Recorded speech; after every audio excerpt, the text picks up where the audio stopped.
Today I wanted to talk about one of the best shows that you've probably never even heard of.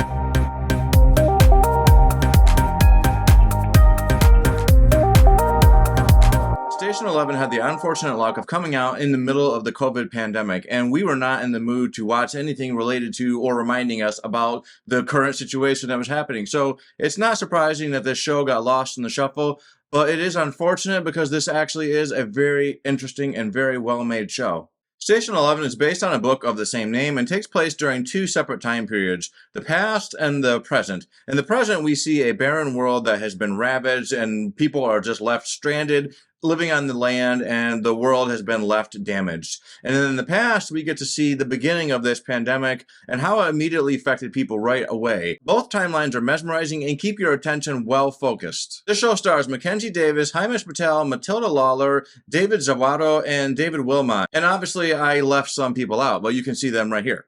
From the very first episode of the show, I was pulled right in. I really enjoy stories about the apocalypse, and this show really just grabs you right away by it's just, I don't want to give spoilers away, but it pulls you right in, and it does not let go the entire time. I was super interested, and obviously because of the pandemic that we were living in, it was more fascinating to me because I was seeing the parallels in our own world. One thing I learned from the COVID pandemic is if we do end up having a world-ending virus, and it's going to come down to masks or vaccines, well, we're all going to die because some of y'all chose your own comfort over your neighbors and your family's lives. Not great. Mackenzie Davis is the star of the show. I say that because there are a lot of main characters in the show. Her picture is on the main cover, so I guess you would call her the star. The story mostly follows her, but like I said, it takes place during a couple timelines, so she's not the sole star. She plays someone who was a kid when the pandemic and the flu first started, and she has grown up in this world now, so she has a memory of what it was like before and what it is now. You get the sense that she has a lot of trauma. She's trying to be the leader. She's trying to make sure that everyone is doing okay, but inside, she is holding on to a lot of pain and anger. She doesn't have outbursts, but you can see this pain in her performance because she in the show is actually an actress. That's something that is pretty interesting about the show. This show follows a group of drama nerds through their survival. So whenever her character is performing these Shakespeare performances that this theater troupe likes to perform, you just see a lot of pain in her eyes. And that is where she lets out all the stuff that she's holding on to. She uses the art and the acting as a way of being like therapy. Matilda Lawler plays the younger version of this character, and she is also awesome. I fell in love with this girl. This girl has a bright future ahead of her. She is a fantastic actress. She has a youthful innocence, and she knows how to be the little kid when she needs to be, but then she gets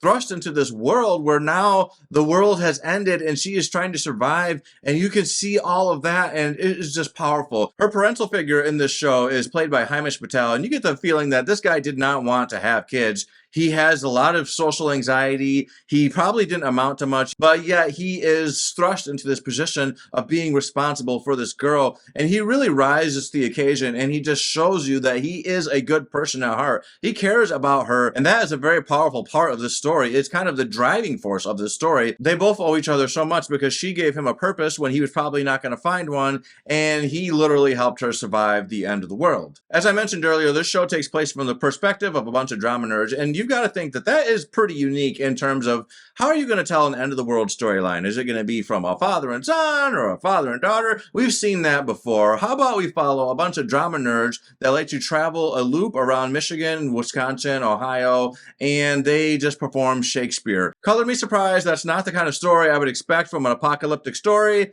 and yet it works out so well for this show. This theater troupe is very much a dysfunctional family. They are there for each other. They love each other. They care about each other, and they are just there to share their love of acting and give each other something to wake up for in the morning. Give each other a reason to keep fighting, to keep trying, because the world has ended. Nothing is going right anymore, but you can't take away acting. You can't take away art. Art is eternal, and that is, I guess, part of the moral of this story, too, is that in the end of the world, we will still have our art. So make some paintings while you're at it, and make a YouTube channel if you want, because that will immortalize us, so long as the internet doesn't go out and everything gets burned. The show is very much about hope through trauma, persevering through art, and the need for a family, no matter if it's blood or not, to be by your side. So for me, this show is a 9 out of 10. I plan on recommending it to anybody who's going to listen to me. It has a powerful message. I love the performances. I just liked seeing this world. As I said, I'm very into apocalyptic stories, and I just like seeing, the way it looks and just seeing the way the worlds are recreated. Everyone does a little bit different, and this show has its own personal spin to it. And the one thing they have in common is that the plants are going to take over. The plants are going to take over the planet. But yeah, I find this genre very interesting, and this show is just really well made. I loved it a lot. It's one that I'm going to keep revisiting on a regular basis. That's why I recently bought it on 4K Blu-ray. I do wish, however, since I'm talking about the Blu-ray, that this Blu-ray had Atmos. Why doesn't it have Atmos? DTS HD is not great for a 4K Blu-ray. Why didn't they do that? Did you see this show? If you did, put your thoughts in the comments and let me know. Did you like it? Did you not like it? What didn't you like? If you liked this video, please hit the like button. And if you want to hear more things from me, please subscribe to this channel. And that's all I have to say. Until next time, folks. Later.